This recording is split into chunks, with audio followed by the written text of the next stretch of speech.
Hi guys and welcome back to the channel Deepak Yadav Education.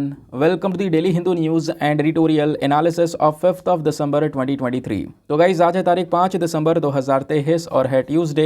देखेंगे आज के the Hindu complete newspaper को analyse करेंगे। बट लेक्चर में आगे बढ़ने से पहले अगर आपको इस लेक्चर का पीडीएफ चाहिए तो क्या करना है, सबसे पहले डाउनलोड करना है टेलीग्राम, देन उसके बाद जाके सर्च बॉक्स में टाइप करना Deepak Yadav education UPSC. As you can see guys आपको ये वाला चैनल मिल जाएगा, इस पर क्लिक करना और जाकर इस चैनल को ज्वाइन कर लेना। ज्वाइन करने से फ़ायदा क्या होगा, यहाँ पर डेली बेसिस पर लेक्चर का पीडीएफ मिल जाता है, डेली करंट अफेयर के वीडियो का पीडीएफ मिल जाता है और डेली बेसिस पे बहुत सारे डिजिटल नोट्स मिल जाते हैं। नाउ बढ़ते हैं आगे बढ़ने से पहले हमेशा की तरह हम लोग अपने लेक्चर को एक मैप के क्वेश्चन के साथ स्टार्ट करेंगे। तो आज आप सभी को मैप में जाकर देखना है रेड सी को कहाँ पर है ये एग्जैक्टली लोकेटेड, इसको अच्छे से मैप में देखना। देन उसके बाद आकर नीचे कमेंट सेक्शन में टाइप करना, जिससे कि आप लोग इसको लंबे समय तक याद रख पाओगे। साथ ही साथ एक क्वेश्चन सॉल्व करेंगे जो कि यूपीएससी प्रीवियस ईयर साल 2008 के प्रीलिम्स में पूछा गया था। डेली बेसिस पे हम लोग यहाँ पर एक प्रीवियस ईयर क्वेश्चन को भी सॉल्व करते हैं। क्वेश्चन क्या बोलता है, department of border management is a department of which one of the following union ministries.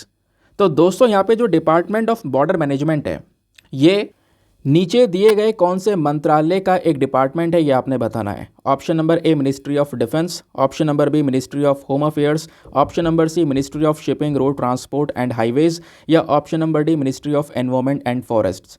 तो इसका सही आंसर सभी को नीचे कमेंट सेक्शन में देना है, एटलीस्ट सभी को इसमें पार्टिसिपेट करना है, जैसे मैं आप लोगों से डेली बेसिस पे बोलता हूँ। बाय द वे इसका जो करेक्ट आंसर है वो मैंने आपको टेलीग्राम पर प्रोवाइड करवा दिया है, वहाँ से भी आप इसको चेकआउट कर सकते हो। और अगर वहाँ पर आंसर नहीं मिलता है तो भी कोई परेशान होने की ज़रूरत नहीं है, क्योंकि वीडियो के लास्ट में इसके करेक्ट आंसर का डिस्कशन हम लोग करेंगे।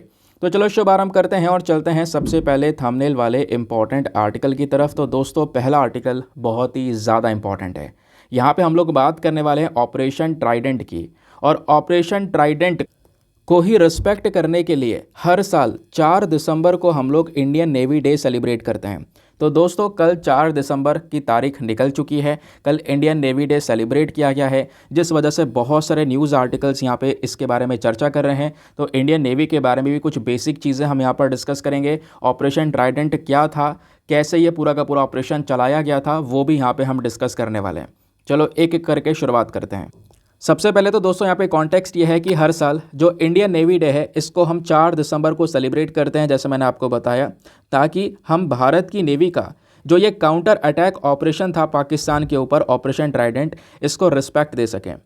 देखो दोस्तों बात यहाँ पर यह है 1971 की, 1971 का जब ये इंडिया पाकिस्तान में वॉर हुआ, तो इस वॉर में जब पाकिस्तान ने हमारे ऊपर अटैक किया तो उसके रिटेलिएशन में हमने पाकिस्तान के कराची पोर्ट को पूरी तरह से उड़ा दिया।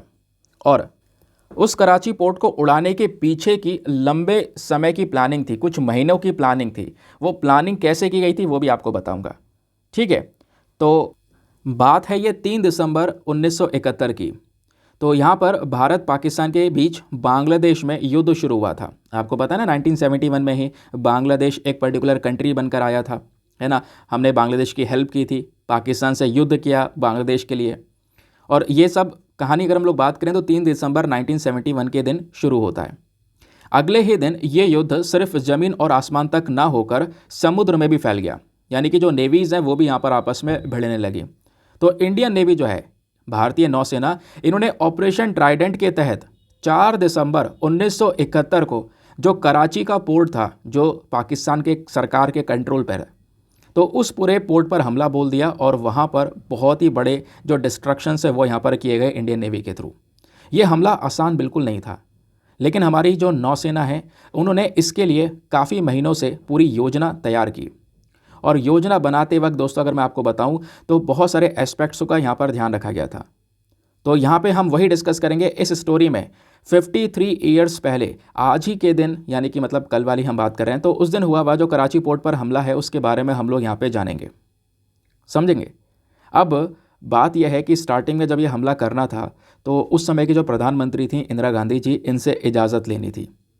लड़ाई शुरू होने से पहले अक्टूबर 1971 में उस समय जो नेवी के प्रमुख थे एडमायरल SM नंदा, तो ये प्रधानमंत्री इंदिरा गांधी जी से मिलने गए और उनसे पूछा, उनसे यहाँ पर इजाज़त मांगी और ये इजाज़त मिली।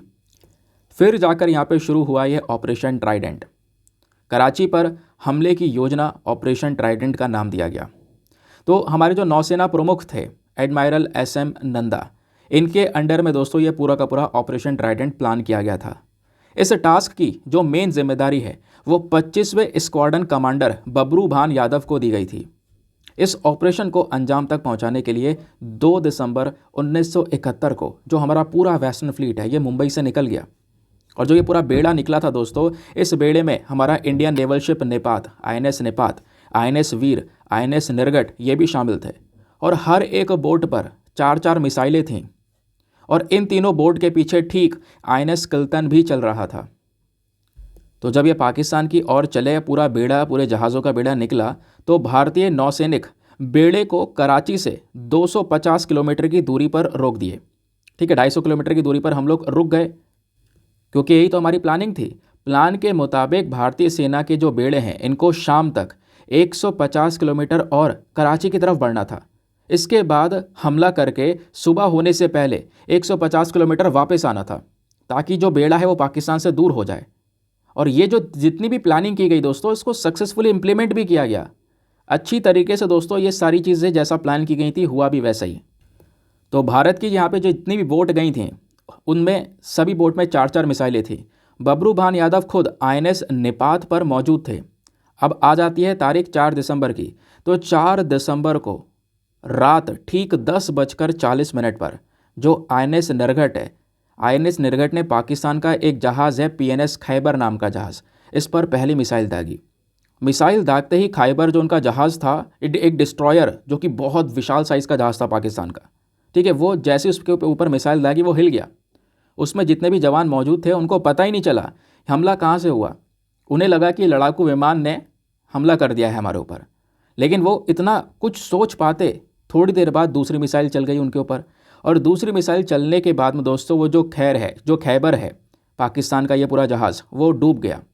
और एक रिपोर्ट के मुताबिक ये भी बताया जाता है कि पाकिस्तान की नेवी के 222 जवान इसमें मारे गए। और इसके बाद में क्या होता है, 11 बज जाते हैं रात के। अब 11 बजे INS नेपात ने पाकिस्तान के MV वीनस चैलेंजर और PNS शाहजहां, इनके जो यहाँ पर आप कह सकते हो ये दूसरे जहाज़ थे, इनके ऊपर मिसाइल दाग दी। अब वीनस चैलेंजर तो पूरी तरह से तबाह हो गया, लेकिन शाहजहां इसको बहुत ज़्यादा भारी नुकसान हुआ। फिर थोड़ी देर बाद 11:20 पर जो INS वीर है, INS वीर ने पाकिस्तान का जो ये जहाज़ था मुहाफिज, इस पर भी मिसाइल दाग दी। मुहाफिज तुरंत यहाँ पे डूब गई। और बताया जाता है मुहाफिज में लगभग 33 जवान थे, जिन सब की मौत हो गई एक साथ।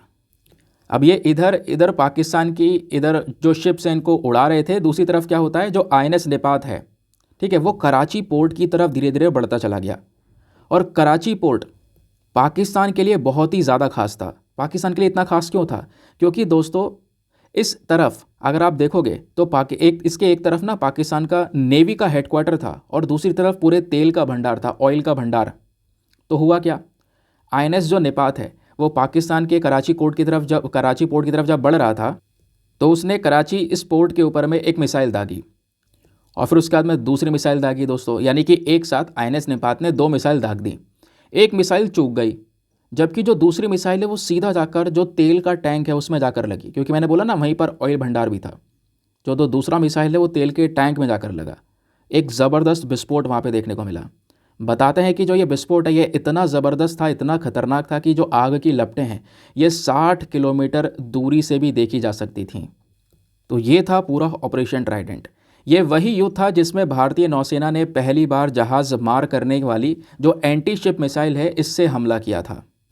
और दोस्तों इसी ऑपरेशन को रिस्पेक्ट पे करने के लिए हम लोग क्या करते हैं, हर साल 4 दिसंबर को इंडियन नेवी डे सेलिब्रेट करते हैं, क्योंकि ये पूरा का पूरा ऑपरेशन ट्राइडेंट सक्सेसफुली इंप्लीमेंट किया गया था 4 दिसंबर को बिल्कुल रात में। आई होप आपको यहाँ पर जो बात है वो क्लियर हो चुकी है। अब थोड़ा सा हम इंडियन नेवी के बारे में बात कर लेते हैं, क्योंकि एग्जामिनेशन के लिए इंपॉर्टेंट है। ठीक है, जब बात करते हैं इंडियन नेवी की, तो इंडियन नेवी को इस्टेब्लिश किया गया था 1612 में ईस्ट इंडिया कंपनी के थ्रू। समझ गए। अब दोस्तों इंडियन नेवी के जब बारे में बात करते हैं तो इसको हेड कौन करता है, हमारी इंडियन नेवी भारतीय नौसेना हेड की जाती है प्रेसिडेंट ऑफ इंडिया के थ्रू। जो हमारे प्रेसिडेंट होते हैं वही यहाँ पर इंडियन नेवी के एक सुप्रीम कमांडर के तौर पर देखने को मिलते हैं। भारत की नेवी का एक मोटो है, मोटो क्या है, मोटो है यहाँ पर शाम नो वरुणा। ठीक है, शाम नो वरुणा करके यहाँ पर इसका मोटो है। ठीक है, वरुणा मतलब गॉड ऑफ वाटर को यहाँ पर दोस्तों डेडिकेट किया गया है। अब अगर हम बात करेंगे इंडियन नेवी के कुछ और ऑपरेशंस के बारे में, तो 1971 का जो ऑपरेशन था ऑपरेशन ट्राइडेंट, ये तो अपने आप में बहुत खतरनाक था ही। उससे पहले 1961 में भी हमने कुछ ऑपरेशंस चलाए और उस ऑपरेशन के तहत हमने गोवा को आज़ाद किया था पोर्चुगीज़ से। जो पोर्चुगल के अंडर में गोवा रहा था ना, उसको हमने आज़ाद किया। अब जो हमारी ये नेवी है, इन्होंने पिछले कुछ समय पर बहुत सारे डेवलपमेंट्स कर लिए हैं। आज के समय पर दोस्तों हमारे पास में बड़े बड़े सबमरीन्स आ चुके हैं। Nuclear power ballistic missile submarine हमारे पास में INS अरिहंत जिसका नाम है, ठीक है। ऐसी सबमरीन बहुत कम कंट्रीज़ के पास में, बट ये न्यूक्लियर पावर वाली सबमरीन हमारे पास में है, ये पनडुब्बी। साथ ही साथ में इंडियन नेवी के पास में आज के समय पर 2 एयरक्राफ्ट कैरियर्स हैं, बड़े बड़े जहाज़ जो बड़े बड़े विमान को अपने ऊपर रखकर चल सकते हैं, जिसमें INS विक्रमादित्य है, जिसको यहाँ पर अगर आप कहोगे, ये पहले एक रशियन शिप हुआ करता था जिसको हमने अपने सर्विस में ऐड किया 2013 में, और जो दूसरा है वो है INS विक्रांत, जिसको रिसेंटली यहाँ पर तैयार किया गया है, ठीक है। तो ये 2 एयरक्राफ्ट कैरियर आज के समय पर भारत की नेवी के पास में देखने को मिलता है। इतना ही नहीं दोस्तों, हमारे पास में, हमारी नेवी के पास में अलग अलग क्लास की पनडुब्बियाँ हैं। मेजरली 3 क्लास की पनडुब्बियाँ हैं। एक है चक्रा क्लास, ठीक है, ये न्यूक्लियर पावर्ड, आपको इसमें INS चक्रा भी देखने को मिलेगा। फिर है सिंधु घोष, देन शिशुमार, ठीक है। ये कैटेगरीज़ हैं, इन कैटेगरीज में कई सारी पनडुब्बियाँ आपको नजर आती हैं। फिर बात आती है इंडियन नेवी के अंदर में मैरीन कमांडोज के बारे में, मार्कोस जिसको हम बोलते हैं। तो मार्कोस भी दोस्तों हमारे इंडियन नेवी का ही एक स्पेशल फोर्स यूनिट है, ठीक है। ये लोग यहाँ पर ट्रेन किए जाते हैं, बहुत आप कह सकते हो एडवांस लेवल की यहाँ पर ये फोर्स होती है मार्कोस, जो यहाँ पे पानी के अंदर रहकर दुश्मनों के ऊपर अटैक करते हैं, ठीक है। कह सकते हो आतंकवाद से लड़ने में यहाँ पर, या फिर कह सकते हो कि रेस्क्यू ऑपरेशन चलाने में, इस तरह के ऑपरेशन चलाने में यहाँ पर काफ़ी हेल्प करते हैं। जो 26/11 अटैक हुआ था मुंबई में, जो टेरर अटैक हुआ था दोस्तों, वहाँ पर ये मार्कोस ही थे जिन्होंने सबसे पहली बार रिस्पॉन्ड किया था इस अटैक को लेकर। ये पहले थी जो अटैक को लेकर यहाँ पर तुरंत अपनी साइड से जवाब दे रहे थे। आई होप आपको यहाँ पर जो क्लैरिटी वो मिल चुकी है इस पर्टिकुलर आर्टिकल को लेकर। क्या है ऑपरेशन ट्राइडेंट, आई होप आप इसके बारे में आप सबको भी बता सकोगे। चलिए आगे आते हैं नेक्स्ट आर्टिकल पर। अगला आर्टिकल थोड़ा इंपॉर्टेंट होगा, लेकिन आज नहीं, ये कल होगा। क्यों? क्योंकि दोस्तों बात करें हम साइक्लोन की, आपको पता है कल ही मैंने आपको पढ़ा है साइक्लोन मिशांग। साइक्लोन मिशांग आज के समय पर न्यूज़ में बना हुआ है, जो कि चेन्नई और आंध्र प्रदेश को कहीं ना कहीं टकरा सकता है। और मतलब एक अनुमान यह है कि आज सुबह 9 बजे तक यहाँ पर ये टकरा जाएगा, जिसकी वजह से एक डिस्ट्रक्शन आने वाला है। ऑलरेडी यहाँ पर 6 लोगों की जान जा चुकी है। इतनी ज़्यादा बारिश और इतनी ज़्यादा कह सकते हो तेज़ी से हवा चल रही है वहाँ पर। तो उसको लेकर ये आर्टिकल है, कल यहाँ पर देखेंगे एग्जैक्टली क्या होता है। वैसे तो कल मैंने आपको ऑलरेडी पढ़ा दिया है। तो जब कल पढ़ाया था तो मैंने आपको एक बात और बताई थी। ये जो मिशांग नाम दोस्तों दिया गया है, ये कौन से देश ने दिया है, ये आपको मैंने बताया था। ज़रा आज आपको नीचे कमेंट सेक्शन बताना है कि जो ये साइक्लोन का नाम है मिशांग, ये कौन से देश ने दिया है। नीचे कमेंट सेक्शन में फटाफट बताओ, बहुत ही सरल क्वेश्चन है। आगे आते हैं अगले आर्टिकल पर। अगला आर्टिकल थोड़ा इंपॉर्टेंट है एग्जामिनेशन के लिए। हुआ क्या है, तो अभी यहाँ पर हमने देखा गुजरात के सूरत में फैक्ट्री में एक बहुत बड़ा ब्लास्ट होता है, और ब्लास्ट की वजह से 7 वर्कर्स की जान चली जाती है। तो यहाँ पर जो NHRC है, that is national human rights commission, तो NHRC ने अभी यहाँ पर गुजरात गवर्नमेंट से बोला है कि भाई आप यहाँ पर इस पूरे इंसिडेंट का हमें एक डिटेल रिपोर्ट प्रोवाइड करवाओ, जिसमें 7 लोगों की जान गई है और 24 यहाँ पे जो वर्कर्स है वो पूरी तरह से इंजर्ड हो चुके हैं। ये जो फैक्ट्री है एक केमिकल मैन्युफैक्चरिंग फैक्ट्री थी, जिसमें यहाँ पर एक बहुत बड़ा विस्फोट हुआ 30 नवंबर की दोस्तों, ये पूरी की पूरी घटना है। तो इसको इन्वेस्टिगेट करने के लिए यहाँ पर ये पूरा मैटर उठाया है NHRC ने। तो NHRC इस वजह से न्यूज़ में है। तो ये आर्टिकल हमारे एग्जाम के पर्सपेक्टिव से इतना चर्चा में नहीं है, इतना ज़्यादा इंपॉर्टेंट नहीं है। इंपॉर्टेंट क्या है, NHRC ये आपके पॉलिटी का हिस्सा है। आपका कह सकते हो जो किताब पढ़ोगे आप पॉलिटी, वहाँ पे आपको NHRC को लेकर पूरा एक पर्टिकुलर टॉपिक देखने को मिलेगा। तो एग्जामिनेशन के लिए इंपॉर्टेंट है। समझते हैं क्या है NHRC। तो दोस्तों जैसा यहाँ पर इसका नाम बताता है, नेशनल ह्यूमन राइट्स कमीशन, जो ह्यूमंस के अधिकार हैं, मानव अधिकार हैं दोस्तों, उसकी प्रोटेक्शन करने के लिए यहाँ पर इस कमीशन को तैयार किया गया। ये एक प्रकार की स्टैचुरी बॉडी है। स्टैचुरी बॉडी मतलब इसको एक एक्ट के माध्यम से बनाया गया है। वो एक्ट कौन सा है पहले तो ये जानो। 1993 में इसको बनाया गया, और जो एक्ट था वो था protection of human rights act 1993। तो इसी पर्टिकुलर कानून के तहत NHRC को तैयार किया गया। आज के समय पर हमारे देश में जो ह्यूमन राइट्स हैं उसका प्रोटेक्शन देने के लिए दोस्तों ये बॉडी काम करती है। समझ गए। इसको इस्टेब्लिश किया गया था जो पेरिस प्रिंसिपल से इसको फॉलो करते हुए। तो ये कुछ इतनी खास इंपॉर्टेंट बात नहीं है, ठीक है। ये जो पेरिस प्रिंसिपल्स थे इनको अडॉप्ट किया गया था। मतलब ये पहला एक ऐसा इंटरनेशनल वर्कशॉप हुआ था जहाँ पे मानव अधिकारों की सुरक्षा की बात की जा रही थी। तो उसी चीज़ को फॉलो करते हुए दोस्तों यहाँ पे हमने भी नेशनल ह्यूमन राइट्स कमीशन नाम की बॉडी को तैयार किया। तो इसका मेन ऑब्जेक्टिव क्या है आपको बता ही चुका हूँ, मेनली यहाँ पर मानव के अधिकारों की सुरक्षा करना। लेकिन ये सबसे इंपॉर्टेंट पॉइंट है, NHRC का कंपोजिशन क्या है, इसमें कितने लोग हैं और कौन कौन होता है। क्वेश्चन बना तो यहीं से बनेगा, वो भी सीधा मिलेगा क्वेश्चन। तो दोस्तों एनएचआरसी के अंदर में एक चेयरपर्सन होते हैं और 8 अदर मेंबर्स होते हैं। तो एनएचआरसी के जो चेयरपर्सन होते हैं, मेन व्यक्ति जो होते हैं, वो retired chief justice of India होते हैं, सीजेआई होते हैं। Very very important. और मैं आपको बता दूं, चलो एक तो हो गए यहाँ पर चेयरपर्सन, बाकी हो गए 8 मेंबर्स। और इन 8 मेंबर में से भी इनको डिवाइड क्या कर दिया जाता है 4-4 में। 4 तो होते हैं यहाँ पर फुल टाइम मेंबर्स और बाकी 4 होते हैं इसके डीम्ड मेंबर्स। और वो ये डीम्ड मेंबर्स कौन से होते हैं वो भी आपको बताऊंगा, डोंट वरी। अब दोस्तों यहाँ पे इसके जो 4 फुल टाइम मेंबर है, ज़रा उनके बारे में जान लेते हैं। इन 4 फुल टाइम मेंबर्स में से जो पहले मेंबर होंगे वो कहीं ना कहीं एक सुप्रीम कोर्ट के रिटायर्ड जज या वर्किंग जज हो सकते हैं। दूसरे मेंबर जो होंगे वो हाई कोर्ट के चीफ जस्टिस या रिटायर्ड चीफ जस्टिस या वर्किंग चीफ जस्टिस हो सकते हैं। बचे 2 मेंबर्स, तो उन 2 मेंबर्स को ह्यूमन राइट्स के एरिया में उनको कितना नॉलेज है, कितना एक्सपीरियंस है, उस बेसिस पे उनको सेलेक्ट किया जाता है। तो ये 4 दोस्तों फुल टाइम मेंबर्स हो जाते हैं एनएचआरसी के।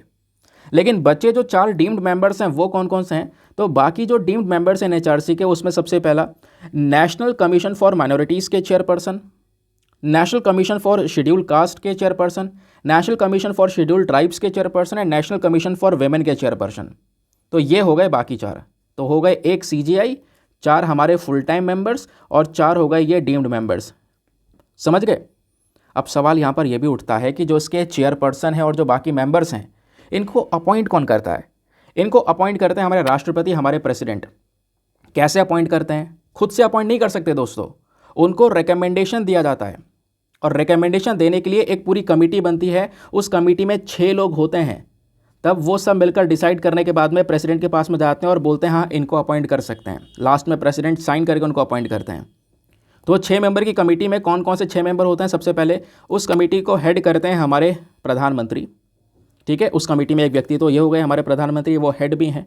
दूसरे स्पीकर ऑफ लोकसभा, तीसरे राज्यसभा के डेप्यूटी चेयरमैन, और चौथा यहाँ पर अगर आप देख पाओगे तो हमारे राज्यसभा और लोकसभा के अंदर जो ओपोजिशन है उसके लीडर्स भी इस कमेटी में होते हैं। और एट द लास्ट यहाँ पे हमारे होम मिनिस्टर। समझ गए? तो ये हो गए हमारे टोटल 6 मेंबर्स। तो यहाँ पर ये सब मिलकर क्या कर रहे हैं, हमारे प्रेसिडेंट को बताते हैं कि भाई इन व्यक्ति को अपॉइंट कर सकते हैं एनएचआरसी में।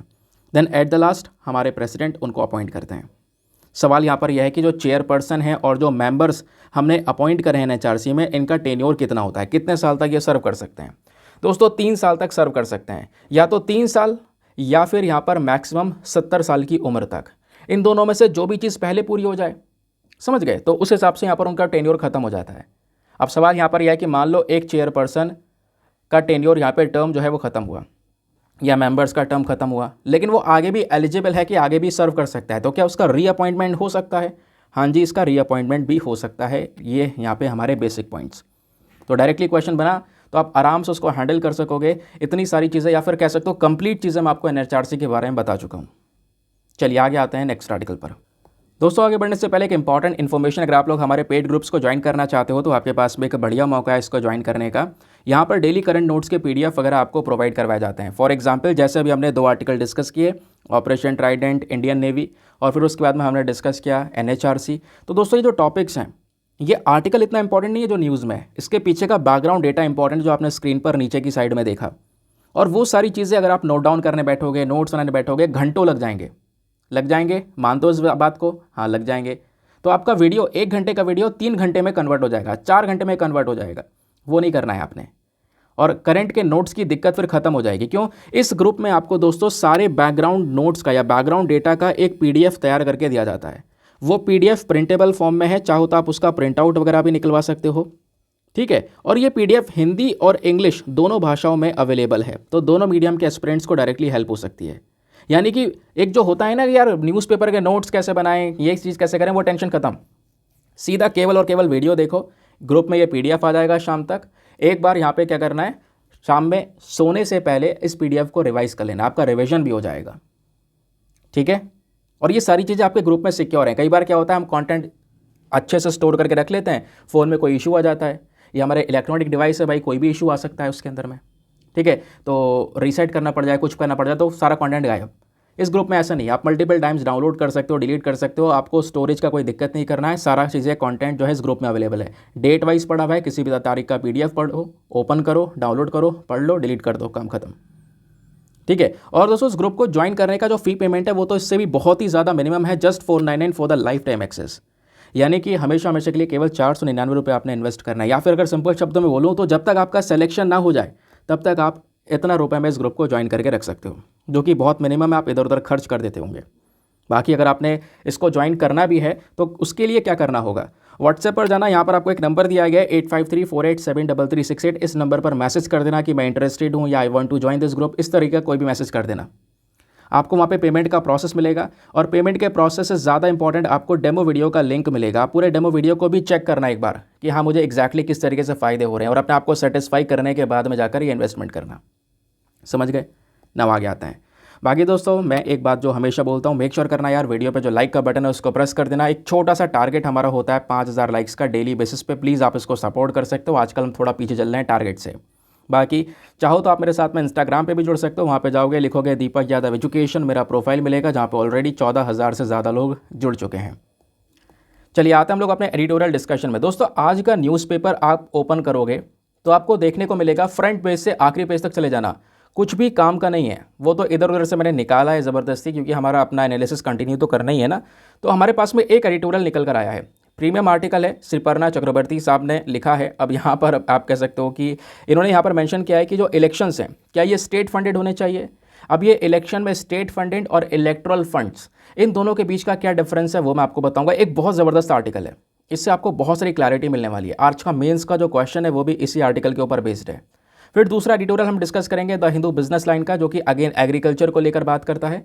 एग्रीकल्चर को एक नेचुरल बूस्ट की ज़रूरत है, उसको लेकर कुछ स्पेशल डिटेल्स यहाँ पर शेयर की गई हैं। इवन यहाँ पर इसको हम थोड़ा कंबाइन करेंगे किस वाले एडिटोरियल से, अपना आज के न्यूज़पेपर में आपको ये वाला एडिटोरियल भी देखने को मिलेगा, the need to transform agri food system. किस तरीके से हम यहाँ पर अपने एग्रीकल्चर फूड सिस्टम को पूरी तरह से चेंज कर सकते हैं, ये भी यहाँ पर डिस्कशंस किए हुए हैं। ठीक है, तो इन दोनों को भी हम कंपाइल करके डिस्कस करेंगे। चलो शुरुआत करते हैं। सबसे पहले इसी वाले आर्टिकल को हम कवर करेंगे। तो दोस्तों, सबसे पहले यहाँ पर इस एडिटोरियल में क्या मेंशन किया गया है, मैं आपको ये बताता हूँ इसका कॉन्टेक्स्ट क्या है, ये एडिटोरियल क्यों लिखा गया। राइटर्स के थ्रू यहाँ पर एडिटोरियल इसलिए लिखा गया है क्योंकि वो मेंशन करते हैं कि एक कॉन्स्टिट्यूशन बेंच, हमारे CJI chief justice of India ने एक कॉन्स्टिट्यूशन बेंच को लीड किया, तो सुप्रीम कोर्ट में केस गया किस चीज़ को लेकर, इलेक्टोरल बॉन्ड स्कीम को लेकर। आपको पता ना इलेक्टोरल बॉन्ड स्कीम क्या है। इलेक्टोरल बॉन्ड के जरिए आप अपने पॉलिटिकल पार्टी को, अपने पसंदीदा पॉलिटिकल पार्टी को डोनेशन दे सकते हो। आपकी मर्ज़ी, आप यहाँ पर कितना रुपए डोनेट कर रहे हो, 100 रुपये, 1000 रुपये, 10,000 रुपये, लाख रुपये, 10 लाख रुपये, करोड़ रुपये, अनलिमिटेड अमाउंट। तो दोस्तों, यहाँ पे जो भी अपना मन पसंदीदा पॉलिटिकल पार्टी है उसको डोनेशन देने के लिए आपको इलेक्टोरल बॉन्ड परचेज करना पड़ता है, और इस बॉन्ड के जरिए डोनेशन जाता है। समझ गए। और इसके बारे में किसी को कुछ नहीं पता चलता, बाहर पब्लिक में कुछ नहीं पता चलता कि किस पॉलिटिकल पार्टी को किस व्यक्ति ने, किस प्राइवेट कंपनी ने कितना डोनेशन दिया। कोई भी इन्फॉर्मेशन बाहर नहीं आती दोस्तों। तो ये केस सुप्रीम कोर्ट में गया, और सुप्रीम कोर्ट में पिटीशन ये डाली गई कि सर ये जो इलेक्टोरल बॉन्ड स्कीम है ये गलत तरीके से काम कर रही है। ये जो पैसा पॉलिटिकल पार्टीज़ के पास में आ रहा है, इवन ये पता तो होना चाहिए पब्लिक को भाई किस पॉलिटिकल पार्टी के पास में कितना अमाउंट इकट्ठा हुआ, और किस किस ने कितना डोनेशन दिया, किस प्राइवेट कंपनी ने कितना डोनेशन दिया। इवन ये चीज़ें तो हमें पता ही होनी चाहिए। तो इसको लेकर दोस्तों सुप्रीम कोर्ट के पास में ये केस जाता है। सुप्रीम कोर्ट अभी इस केस को लगातार देख ही रहा है। तो ये केस हुआ, प्लस अभी इलेक्शंस भी आपको देखने को मिले, इलेक्शंस के रिजल्ट भी आए। तो इसी बेसिस पे राइटर ये बोलते हैं कि इससे अच्छा, इलेक्टोरल बॉन्ड स्कीम से बढ़िया एक कॉन्सेप्ट है स्टेट फंडिंग इलेक्शंस का। क्यों ना हम स्टेट फंडिंग इलेक्शंस करें। पॉलिटिकल पार्टीज़ को ऑब्वियस सी बात है, अगर यहाँ पे उन्हें इलेक्शंस करने हैं तो उसके लिए बहुत पैसा चाहिए होता है, खर्चने पड़ते हैं, लेकिन वो पैसा यहाँ पर डोनेशन के माध्यम से लिया जा रहा है आजकल। तो राइटर बोलते हैं डोनेशन के माध्यम से ना लिया जाए, यहाँ पर स्टेट फंडिंग इलेक्शन का कॉन्सेप्ट अपनाया जाए। अब ये क्या है ज़रा मैं आपको ये बताता हूँ। पहले स्टेट फंडिंग ऑफ इलेक्शन का मतलब है एक ऐसा सिस्टम जिसमें हमारी सरकार एक फाइनेंशियल सपोर्ट, पैसों का सपोर्ट देगी हमारी पॉलिटिकल पार्टीज़ को। ठीक है, तो गवर्नमेंट ही पैसा प्रोवाइड करवाएगी पॉलिटिकल पार्टीज़ को, कैंडिडेट्स को, ताकि वो इलेक्टोरल प्रोसेस के अंदर में पार्टिसिपेट कर सकें। इनको इलेक्टोरल बॉन्ड स्कीम के ज़रिए पैसे लेने की ज़रूरत नहीं है। अब जो ये फंडिंग देगी गवर्नमेंट, वो कहाँ से देगी? पब्लिक रिसोर्सेज से। हम लोगों ने जो पैसा दिया है, सरकार की जो कमाई हुई है, वहाँ से वो देगी। इससे क्या होगा? इससे जो प्राइवेट डोनेशंस हैं, प्राइवेट कंपनीज जो डोनेट कर रही हैं आज के समय पर इलेक्टोरल बॉन्ड स्कीम के जरिए, वो खत्म हो जाएगा। और इससे यहाँ पर पॉलिटिकल कैंपेन्स के अंदर में कह सकते हो जो भी चीज़ें हो रही हैं वो यहाँ पर थोड़ी कम हो सकेंगी। फंड को मैनेज किया जा सकेगा, क्योंकि गवर्नमेंट ही फंड प्रोवाइड करवा रही होगी, फाइनेंशियल सपोर्ट सरकार कर रही होगी, बाहर से कोई पैसा नहीं आएगा। इसको बोलते हैं state funding of elections. I hope आपको ये बात क्लियर हो चुकी है। तो सब बोल रहे हैं आज के समय पर, देखो काफ़ी सारे लोग इसके फेवर में होंगे, हाँ ये बढ़िया है यार, लेकिन काफ़ी सारे लोग अगेंस्ट में होंगे। दोनों ही एस्पेक्ट्स को डिस्कस करेंगे, क्योंकि एडिटोरियल का मतलब यह है कि आपको हर एक पॉइंट क्लियर होना चाहिए। आप ऐसा ना हो कि केवल एक पक्ष में बात कर रहे हो, दोनों चीज़ें पता होनी चाहिए। अगर इसका यहाँ पर ये फ़ायदा है तो हाँ मुझे ये नुकसान ही पता है, हाँ ये इसके ये नुकसान है, ठीक है। आपको दोनों एस्पेक्ट्स अगर क्लियर है, आप उसको बैलेंस करके लिखते हो तो एक अल्टीमेट आंसर आपका रहेगा। समझ गए? चलो अब पहले आता हम ये समझते हैं कि आखिरकार ये स्टेट फंडिंग ऑफ इलेक्शन का मेन ऑब्जेक्टिव क्या है, इसका उद्देश्य क्या है। इसका उद्देश्य है एक तो ट्रांसपेरेंसी मेंटेन करना, जैसे आज के समय पर नहीं हो पाती है। इलेक्टोरल बॉन्ड स्कीम में कौन किसको कितना पैसे दे रहा है नहीं पता, लेकिन जब सरकार किस पॉलिटिकल पार्टी को पैसा देगी तो सामने पता चलेगा पब्लिक को, हाँ भाई गवर्नमेंट की साइड से इतना फंडिंग इस पॉलिटिकल पार्टी को दिया गया है। इक्वल अपॉर्चुनिटी मिलेगी सभी पार्टिसिपेंट्स को, क्योंकि आज के समय पर इलेक्शंस में बहुत पैसा चाहिए होता है। एक व्यक्ति आराम से खड़ा नहीं हो सकता इलेक्शन के अंदर में, समझ गए? तो जब स्टेट फंडिंग इलेक्शंस होंगे तो यहाँ पर हर एक व्यक्ति को चांस मिल सकेगा इलेक्शंस में खड़ा होने के लिए। अब दोस्तों जब ये स्टेट फंडिंग होती है तो स्टेट फंडिंग भी दो प्रकार की होती है। एक तो हो जाती है डायरेक्ट फंडिंग और दूसरी होती है इनडायरेक्ट फंडिंग। अब ये डायरेक्ट इनडायरेक्ट क्या है? डायरेक्ट में तो सीधा सरकार पैसा सौंप देगी, पैसों का सपोर्ट देगी पॉलिटिकल पार्टीज़ को, उनके कैंडिडेट्स को, उनके इलेक्शन कैंपेन को सपोर्ट करने के लिए। समझ गए? अब इनडायरेक्ट फंडिंग यानी इनडायरेक्ट तरीके से सपोर्ट करना, उनको कोई पब्लिक स्पेस देना अपने कैंपेन चलाने के लिए, ट्रैवल एक्सपेंसेस ट्रांसपोर्टेशन का सपोर्ट करना, तो इस प्रकार का इनडायरेक्ट फंडिंग यहाँ पर कहलाती है। अब दोस्तों यहाँ पे जो स्टेट फंडिंग ऑफ इलेक्शंस हैं, इनका इंडिया में प्रॉपर स्थिति क्या है ज़रा ये जान लेते हैं। क्या ये वाकई में अभी होते हैं या नहीं होते ये देख लेते हैं। आज के समय पर जो स्टेट फंडिंग इलेक्शंस हो रहे हैं, स्टेट फंडिंग मेजर्स के अंदर अगर आप देखोगे तो थोड़ा बहुत सपोर्ट मिलता है गवर्नमेंट की साइड से इलेक्शंस के समय पर हमारे पॉलिटिकल पार्टीज़ को। जैसे यहाँ पे अगर आप कह सकते हो तो उनको इनडायरेक्ट बेनिफिट्स मिल जाते हैं, कुछ बेनिफिट जैसे सिक्योरिटी हो गया, ऑफिस स्पेस हो गया, है ना, इस तरीके जो सपोर्ट है वो यहाँ पर मिल जाता है। और एक सबसे बड़ा सपोर्ट ये मिलता है कि मतलब एक देखो इनडायरेक्ट फंडिंग किस तरीके से मिलती है कि हमारी जो रजिस्टर्ड पॉलिटिकल पार्टीज़ होती हैं, उन रजिस्टर्ड पॉलिटिकल पार्टीज़ को इनकम टैक्स पे करने से छूट मिल जाती है section 13A of the IT act के तहत। तो ये भी एक छूट मिल गई उनको। क्लियर हुआ?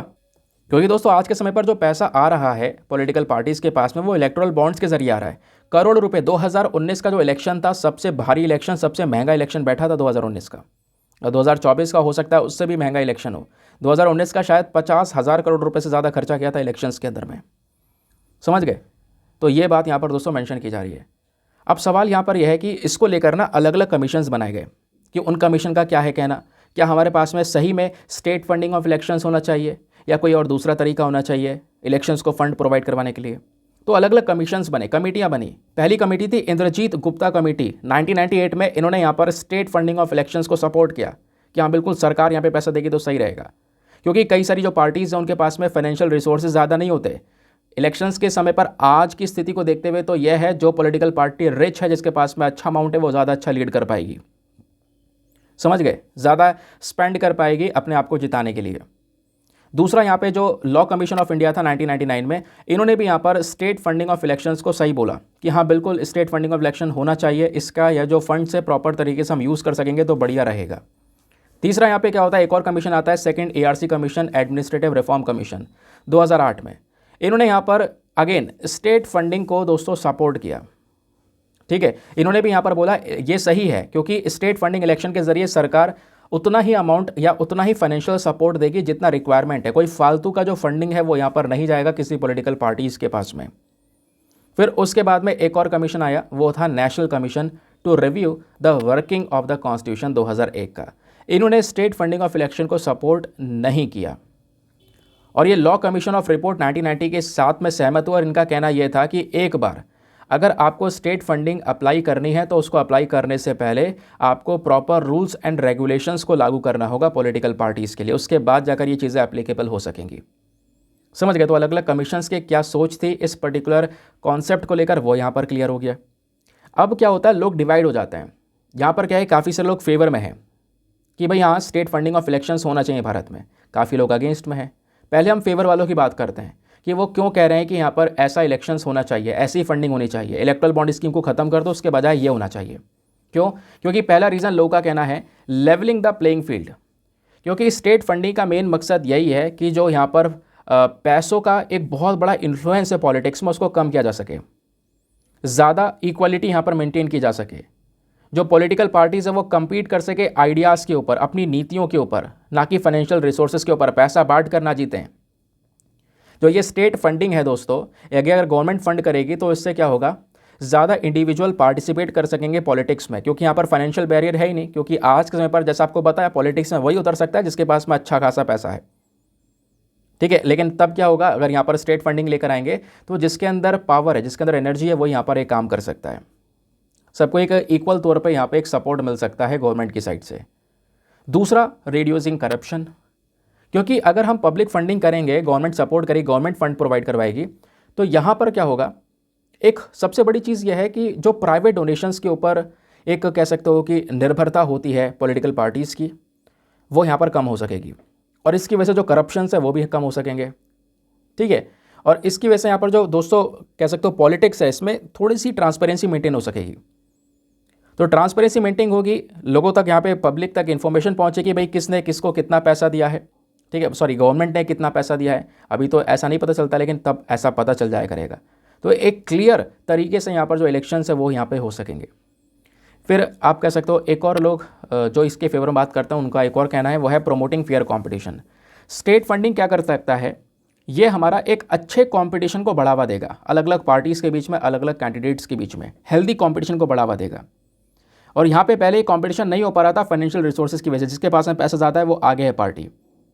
तो अभी प्राइवेट डोनर्स के ऊपर डिपेंडेंसी ख़त्म है, केवल गवर्नमेंट के ऊपर डिपेंडेंसी रहेगी, और यहाँ पर उनको फोकस करना होगा अपने काम के ऊपर, ना कि यहाँ पर लोगों को लालच देने में।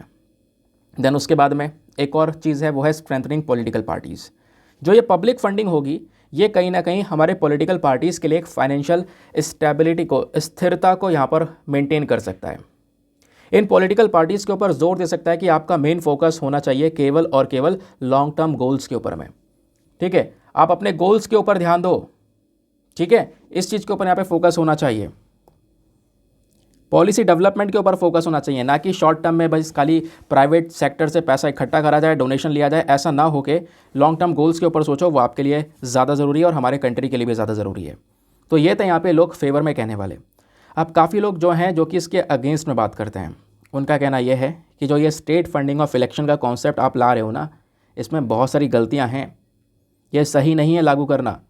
सबसे पहली पता है क्या दिक्कत है इसमें, बर्डन ऑन टैक्स पेयर। ये सही बात भी है। अगर हम यहाँ पे पब्लिक फंड्स का इस्तेमाल इलेक्शंस में करें, क्योंकि ये जो पैसा गवर्नमेंट खर्च करेगी, जब ये किसका पैसा होगा, ये हम लोग का ही पैसा होगा। आपने, हमने, सब ने मिलकर टैक्स पे किया है, उसका पैसा गवर्नमेंट के पास में इकट्ठा हुआ है।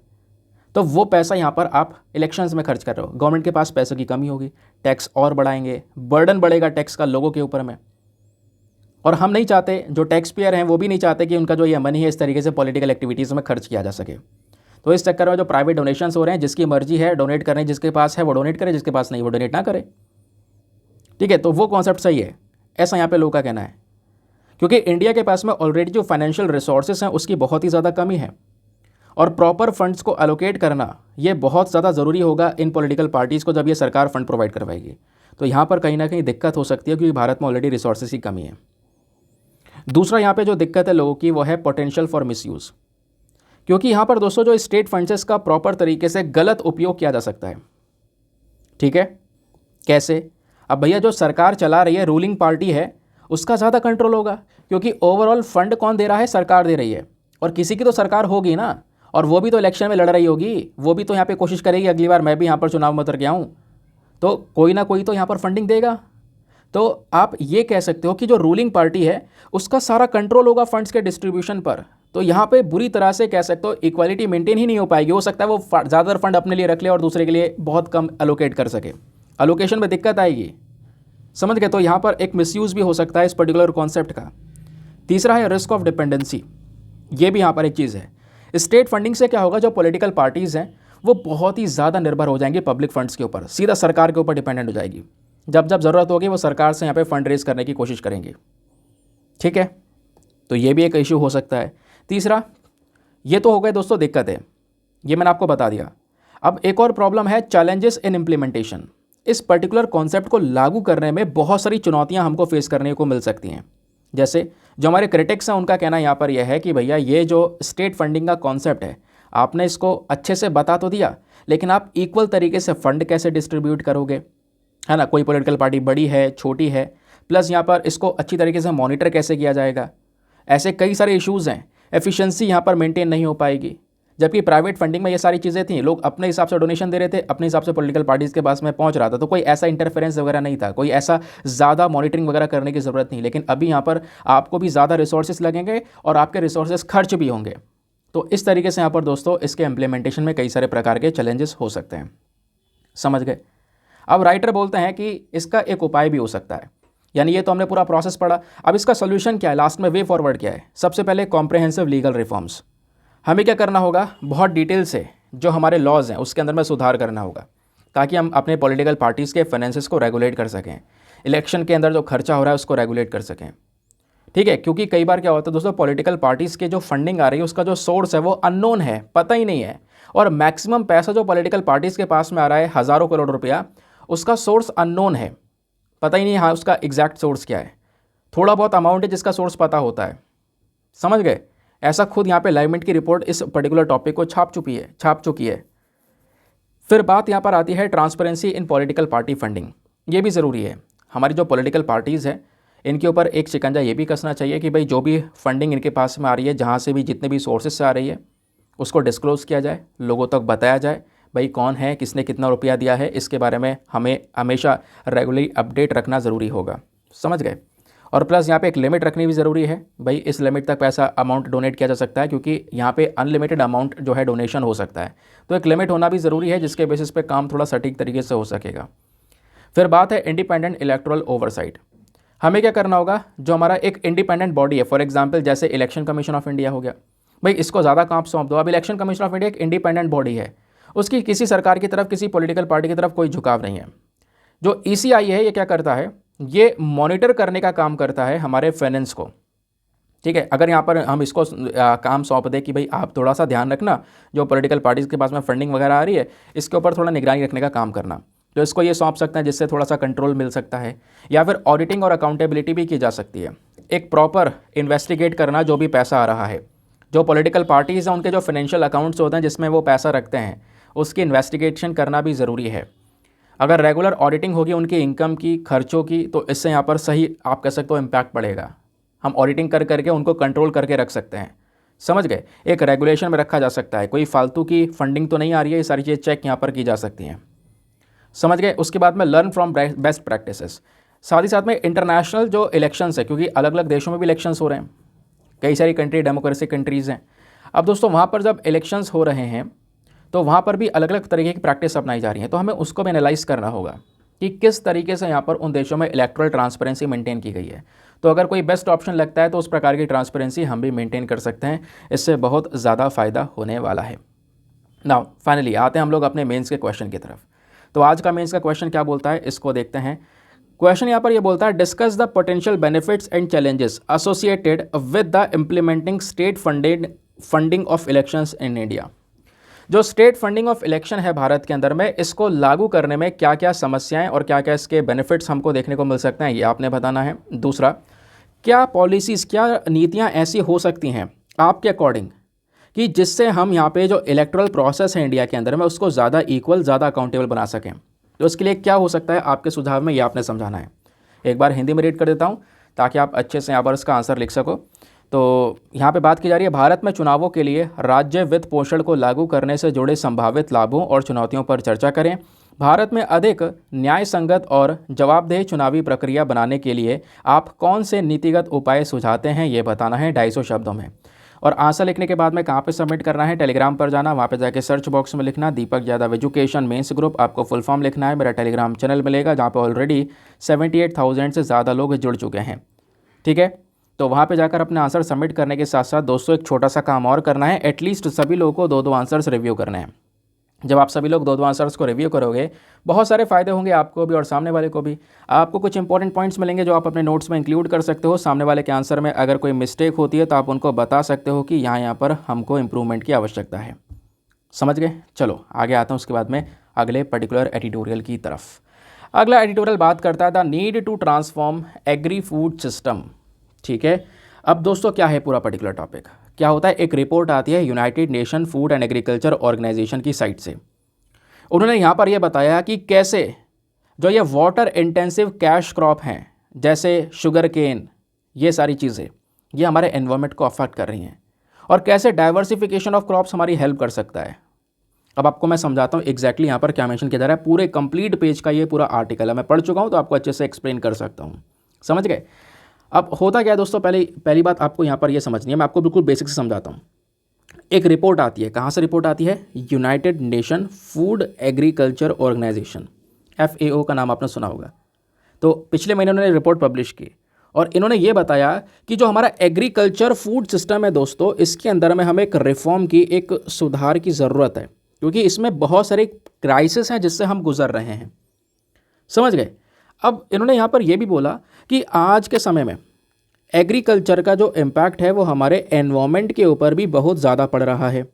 एनवायरनमेंट में कैसे पड़ रहा है, हम लोग कई सारी जो फसलें हैं वो वाटर इंटेंसिव क्रॉप्स के तौर पर उगा रहे हैं। सर ये वाटर इंटेंसिव क्रॉप्स कौन सी होती हैं, ऐसी फसलें जैसे कि यहाँ पे एग्जाम्पल के तौर पर बताऊँ तो शुगर केन, गन्ना, जिसके अंदर में आपको बहुत ही ज़्यादा पानी चाहिए होता है, बहुत ही ज़्यादा वाटर की रिक्वायरमेंट होती है, भर भर के पानी चाहिए होगा, उसके बाद यहाँ पर आपका प्रोडक्शन होगा। ठीक है। अब दोस्तों यहाँ पे अगर हम लोग यहाँ पर इतनी तेज़ी से शुगर केन का प्रोडक्शन करेंगे, लगातार गन्ना उगाएंगे, तो इससे क्या होगा, पानी का रिक्वायरमेंट बढ़ेगा और पानी का रिक्वायरमेंट अगर बढ़ेगा तो इससे हमें जो ग्राउंड वाटर है उसमें से ढेर सारा पानी निकालना होगा और हम कर भी रहे हैं। अब ग्राउंड वाटर निकाल रहे हैं तो इससे क्या हो रहा है, हमारा ग्राउंड वाटर भी लगातार डिप्लीट हो रहा है, लगातार कम होता हुआ नज़र आ रहा है। और ऑलरेडी दुनिया में कई सारी ऐसी जगह हैं जहाँ पर पानी को लेकर बड़े बड़े क्राइसिस हमको नज़र आते हैं। ये बात यहाँ पर दोस्तों मेंशन की जाती है। ठीक है। अब दोस्तों इंटेंसिव एग्रीकल्चर में दूसरी एक और चीज़ यहाँ पर देखने को मिल रही है। हम लोग क्या कर रहे हैं, अपने खेती में कई सारी जगह पर जो फर्टिलाइज़र होता है, ठीक है, यानी जिसको बोलते हैं खाद, अब फर्टिलाइज़र का यूज़ कर रहे हैं या पेस्टिसाइड का यूज़ कर रहे हैं अपने फसलों को कीड़ों से बचाने के लिए।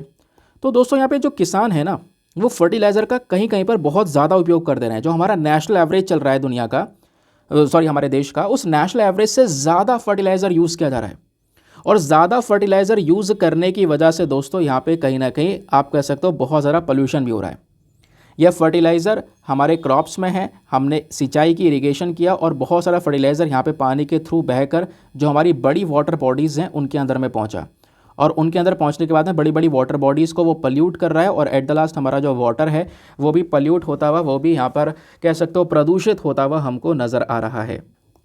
तीसरी सबसे बड़ी जो प्रॉब्लम हमको अपने समय पर देखने को मिल रही है वो है क्लाइमेट चेंज। क्लाइमेट चेंज यानी कि जो टेम्परेचर है उसका तेज़ी से इंक्रीज़ होना। अब दोस्तों यहाँ पर जब टेम्परेचर तेज़ी से बढ़ता हुआ नज़र आ रहा है, क्लाइमेट चेंज हमको देखने को मिल रहा है, तो कई सारी जगह पर सूखा पड़ चुका है, ड्राफ्ट देखने को मिला है। और सूखा पड़ने की वजह से जो हमारी फसलें हैं वो बढ़िया तरीके से ग्रो नहीं हो पा रही हैं, क्योंकि ऑब्वियस सी बात, अगर आप कोई भी फसल लगाते हो तो उसमें आपको अच्छी खासी सिंचाई, अच्छा खासा पानी चाहिए होता है इरिगेशन के लिए। समझ गए। तो हो क्या रहा है, यहाँ पर भी हम कोई ऑल्टरनेटिव तरीका अपना नहीं पा रहे हैं, अपना सकते हैं लेकिन अपना नहीं रहे हैं। तो क्लाइमेट चेंज भी हमारे लिए एक बहुत ही ज़्यादा बड़ी प्रॉब्लम नज़र आ रही है। चौथी प्रॉब्लम क्या नज़र आ रही है, हमारे पास में जो इंफ्रास्ट्रक्चर है उसकी बहुत ही ज़्यादा कमी है। ठीक है। अब इंफ्रास्ट्रक्चर की कमी जैसे मैं आपको बता दूं कि जैसे खेती की, अब हमारे किसानों ने फसल उगाई, फसल उगाने के बाद में उसकी कटाई की, अब उसको स्टोर करने के लिए आपको स्टोर रूम चाहिए, स्टोरेज चाहिए प्रॉपर, उनके पास में नहीं है। इस चक्कर में कभी कभी अर्जेंटली उन्हें बहुत ही सस्ते दाम में वो अनाज बेचना पड़ जाता है, बहुत ही सस्ते दाम में, क्योंकि अगर वो स्टोर करके रखेंगे तो वो ख़राब हो जाएगा। तो जितना पैसा अभी मिल रहा है उतना भी पैसा नहीं मिलेगा उनको। इस चक्कर में दोस्तों उनको यहाँ पर भी बहुत ज़्यादा लॉस फेस करने को मिलता है। जितना पैसा वो खर्च कर रहे हैं उस फसल को उगाने में, उतना पैसा भी नहीं निकल पाता। ऐसे बड़े बड़े इश्यूज़ यहाँ पे फेस हो पाते हैं। पांचवी जो प्रॉब्लम यहाँ पर हमको नज़र आई है वो है टेक्नोलॉजी। जबकि हम देख रहे हैं दुनिया भर में कई सारे एग्रीकल्चर सेक्टर में बड़ी एडवांस टेक्नोलॉजीज़ का यूज़ किया गया है, लेकिन इंडिया में ये जो टेक्नोलॉजी है वो बहुत ही ज़्यादा पीछे है। हम नई टेक्नोलॉजी का यूज़ नहीं कर रहे हैं। दोस्तों ये सारी प्रॉब्लम से गुजर रहे हैं, ऐसा यहाँ पर रिपोर्ट बताती है। और इसमें एक और सबसे बड़ी दिक्कत, छठी सबसे बड़ी प्रॉब्लम इंडिया में एग्रीकल्चर सेक्टर में डाइवर्सिफिकेशन बिल्कुल भी नहीं है, या बहुत ही ज़्यादा कम है। डाइवर्सिफिकेशन मतलब यह है कि हम अलग अलग फसलों के ऊपर ध्यान नहीं दे रहे हैं। ज़्यादातर गेहूं चावल का ही उत्पादन हो रहा है ज़्यादातर जगह पर, जबकि हमारे पास में बहुत सारी फसल है उगाने के लिए, अलग अलग प्रकार के मिलेट्स हैं, मोटा अनाज है, जोअर है, रागी है, बाजरा है, इन सब चीज़ों का प्रोडक्शन भी किया जा सकता है दोस्तों। तो हम आज के समय पर डाइवर्सिफाई नहीं कर रहे हैं, अलग अलग क्रॉप्स को यहाँ पर नहीं उगाने की कोशिश कर रहे हैं, बस खाली जिस पर सरकार एमएसपी दे रही है, मिनिमम सपोर्ट प्राइस दे रही है, उसी को उगाने की यहाँ पर कोशिश की जा रही है, जिसके चक्कर में हमारा एग्रीकल्चर सेक्टर दुनिया भर की कंट्री से थोड़ा सा पीछे रह जा रहा है। और एग्रीकल्चर सेक्टर इंडिया का एक ऐसा सेक्टर है जहाँ पर सबसे ज़्यादा लोगों को रोज़गार मिला हुआ है, सबसे ज़्यादा लोग यहीं पर एम्प्लॉयड है, आपको नजर आएंगे। तो इसके रेस्पॉन्स में करना क्या होगा? इसके रेस्पॉन्स में दोस्तों नंबर 1 पॉइंट यहाँ पे बोला जा रहा है कि हमें सबसे पहले टेक्नोलॉजी के ऊपर ध्यान रखना होगा। और वो जो टेक्नोलॉजी है वो हमारी मैक्सिमम प्रॉब्लम से लड़ सकती है, मैक्सिमम प्रॉब्लम्स को टैकल कर सकती है। कैसे? अब टेक्नोलॉजी में जैसे दोस्तों आजकल जो सिंचाई होती है ना, जो इरीगेशन होता है, इरीगेशन के लिए नई नई टेक्निक्स का यूज़ किया जाता है। अभी के समय पे क्या होता है, नाला काट दिया जाता है, पानी जो सीधा सीधा है वो खेतों के अंदर बहता रहता है लगातार, और पूरा भर दिया जाता है खेत को पानी से, जिसमें से फसल की जो रिक्वायरमेंट थी, फसल को पानी की ज़रूरत थी, वो थोड़ी सी थी, लेकिन हमने एक्स्ट्रा उसमें भर दिया। और ऐसा ही हो रहा है, लंबे समय से ऐसा हो रहा है, और इसका असर सीधा हमारे ग्राउंड वाटर पर पड़ रहा है, पानी कम होता नजर आ रहा है। तो टेक्नोलॉजी में इरीगेशन की नई नई फैसिलिटीज़ आ चुकी हैं, स्प्रिंकल करने की, ड्रिप इरीगेशन, इस तरीके की नई नई फैसिलिटीज़ हैं दोस्तों। कई सारी जगह पर अपनाई गई और कई सारी जगह पर अभी भी इसको फॉलो नहीं किया जा रहा है। इससे क्या होता है, केवल उतने ही रिक्वायरमेंट में पानी दिया जाएगा फसलों को जितना फसलों की ज़रूरत है।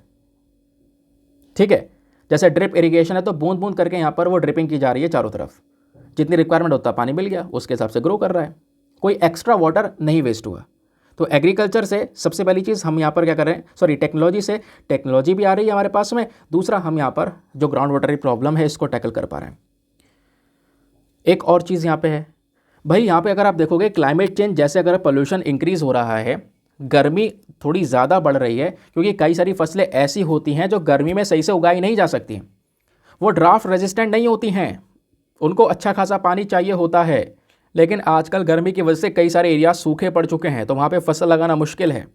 तो मुश्किल है तो आपको क्या करना होगा, दूसरे क्रॉप्स को एक्सप्लोर करना होगा, ये आर्टिकल में बोला जा रहा है। दूसरे क्रॉप्स जैसे कि यहाँ पर हमारे हो गए मिलेट्स, मैंने बोला मोटा अनाज, बाजरा, रागी, जोवर, ऐसे कई सारी चीज़ें हो गई।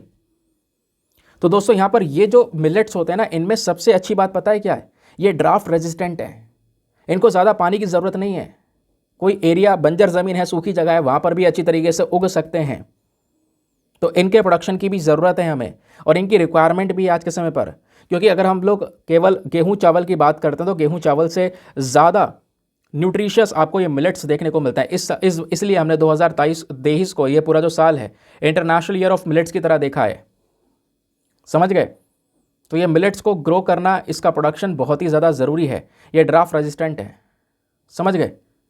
तीसरा जो हमें कदम उठाना है कि गवर्नमेंट का सपोर्ट होना चाहिए इंफ्रास्ट्रक्चर को डेवलप करने के लिए। ठीक है, सरकार को इंफ्रास्ट्रक्चर डेवलप करना होगा, हमारे फार्मर्स के लिए प्रॉपर स्टोरेजेस प्रोवाइड करवाने होंगे, जिससे कि यहाँ पर वो अपनी जो फसल है उसको स्टोर करके रख सकें, जब उनको लग रहा है कि हाँ मुझे अब एक अच्छा अमाउंट मिल रहा है तब उसको बेच सकें।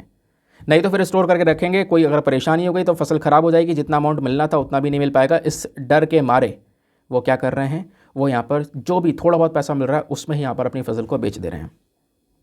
समझ गए? तो ये कुछ दिक्कतें हमको देखने को मिल रही हैं, जिससे लड़ना बहुत ही ज़्यादा ज़रूरी है। ठीक है, तो वही चीज़ें बताई गई, डाइवर्सिफिकेशन कैसे हेल्प कर सकता है, ये मैंने आपको इसके बारे में समझाया। दोस्तों वही कुछ चीज़ें यहाँ पर मेंशन कर रखी हैं, एग्रीकल्चर को हम लोग किस तरीके से इकोनॉमिकली वायबल बना सकते हैं। तो काफ़ी सारी चीज़ें हैं। एग्रीकल्चर को पहली बात हमें इकोनॉमिकली वायबल बनाना ज़रूरी भी है। क्यों? क्योंकि हमारा एग्रीकल्चर एक ऐसा सेक्टर है जो कि फूड सिक्योरिटी को इंश्योर करता है। क्योंकि अगर इसी में दिक्कत रहेगी तो लोगों तक खाना कैसे पहुँचेगा? हमें अपने देश की जो एक सबसे बड़ी पॉपुलेशन है, उनकी जो फूड की डिमांड है वो भी तो पूरी करनी है। ठीक है, और ऐसा नहीं फूड की डिमांड खाली पूरी कर दें, क्योंकि अगर कह सकते हो कि पूरी करने पे आए, मान लो फसल थोड़े बहुत कम प्रोडक्शन हुआ है तो उसके जो दाम है वो भी बढ़ जाएंगे। हमारा मेन मकसद है कि सस्ते दाम में हर एक व्यक्ति की थाली में एक अच्छा खाना पहुंच सके, जिससे उसकी बॉडी ग्रो कर सके। समझ गए? तो इसलिए भी एग्रीकल्चर इंपॉर्टेंट है और ये स्टेप्स हमारे उठाने ज़रूरी हैं। प्लस रूरल डेवलपमेंट के लिए भी ज़रूरी है। एग्रीकल्चर एक सबसे बड़ा कॉन्ट्रीब्यूटर है हमारी रूरल इकॉनमी की। गाँव की जो अर्थव्यवस्था है वो खेती बाड़ी पर चल रही है। ठीक है, तो ये ज़रूरी है कि हम यहाँ पर क्या कर सकें, एग्रीकल्चर के ऊपर थोड़ा ज़्यादा जोर दें, ज़्यादा ग्रो करें इसको। इससे क्या होगा, जो गांव के अंदर रहने वाले लोग हैं, जो एग्रीकल्चर के ऊपर डिपेंडेंट है, उनका स्टैंडर्ड ऑफ लिविंग, रहने सहने का तरीका काफ़ी इंप्रूव हो सकेगा। ठीक है। उसके अलावा जो मेजॉरिटी ऑफ इंडियंस है वो इसी सेक्टर से संबंधित हैं। ठीक है, मैं आपको बता दूं, जो लोग हैं 50% से ज़्यादा भारत की पॉपुलेशन डायरेक्टली कहीं ना कहीं एग्रीकल्चर सेक्टर से जुड़ी हुई है, यहाँ पर एग्रीकल्चर सेक्टर में काम कर रही है, उनका मेन सोर्स ऑफ इनकम यहीं से है, तो उनको सपोर्ट करना भी ज़रूरी है। प्लस इतना ही नहीं, क्योंकि दोस्तों एग्रीकल्चर ग्रो करेगा तो इससे जो संबंधित या इससे ग्रोथ हुई हुई जो इकॉनमी है वो हमारी डायरेक्टली अर्थव्यवस्था में कंट्रीब्यूट होगी। तो एग्रीकल्चर हमारे जीडीपी में 17 से 18% कंट्रीब्यूट करता है। तो एग्रीकल्चर को इकोनॉमिकली वायबल बनाना ज़रूरी है, इसकी ग्रोथ के ऊपर फोकस करना ज़रूरी है, वेस्टेज कम करना ज़रूरी है, क्रॉप्स को थोड़ा डाइवर्सिफाई करना ज़रूरी है कि भाई दूसरी फसल के ऊपर भी ध्यान दिया जाए, जिससे फूड सिक्योरिटी को हम इंश्योर कर सकें। तो ये सारे एस्पेक्ट्स दोस्तों बहुत ही ज़्यादा ज़रूरी हैं। ठीक है। और साथ ही साथ में हम एक काम और कर सकते हैं, हम नेचुरल फार्मिंग जैसी प्रैक्टिस को अपना सकते हैं। ठीक है। एग्रीकल्चर की वजह से कई बार एनवायरमेंट डिग्रेडेशन, पानी की कमी, सॉइल का इरोजन, ये सारी प्रॉब्लम्स हमको देखने को मिल रही हैं। तो हमारी जो यहाँ पर ये प्रॉब्लम्स आ रही हैं उसके पीछे का रीज़न है हम बहुत ज़्यादा हार्मफुल केमिकल्स का इस्तेमाल कर रहे हैं। तो वो चीज़ें करनी रोकनी पड़ेगी हमें। हम नेचुरल फार्मिंग प्रैक्टिस के ऊपर ध्यान रख सकते हैं, नेचुरल फार्मिंग कर सकते हैं, जिससे यहाँ पे क्लाइमेट चेंज के ऊपर कोई असर नहीं पड़ेगा। एनवायरमेंट के साथ साथ हमारा एग्रीकल्चर भी बहुत अच्छे से फलता फूलता हुआ नज़र आएगा। समझ गए? तो ये था दोस्तों हमारा पर्टिकुलर डिस्कशन। नाउ अब आते हैं हम लोग अपने प्रीलिम्स वाले क्वेश्चन पर वीडियो की समाप्ति के लिए। क्वेश्चन यहाँ पर यह था कि जो डिपार्टमेंट ऑफ बॉर्डर मैनेजमेंट है ये कौन से मंत्रालय का, मतलब एक ऐसा डिपार्टमेंट है जो कौन से मंत्रालय का है। तो उसका सही उत्तर है option number B, ministry of home affairs. तो department of management is a department of ministry of home affairs, ये आपने ध्यान में रखना है। Option number B is the correct answer. तो ये था पर्टिकुलर डिस्कशन। आज के हमारे सेशन में कुछ ज़्यादा खास चीज़ें नहीं थी, लेकिन जो भी चीज़ें थी वो खींच खांच के मैंने आपको पढ़ाई हैं बहुत ज़्यादा अच्छी तरीके से, और एडिटोरियल ज़्यादा इंपॉर्टेंट है मेंस के पर्सपेक्टिव से, तो वो भी डिस्कस किए गए। नाउ मिलते हैं आपसे अगले वीडियो में। आज के लिए bye bye, have a nice day, thank you and जय हिंद।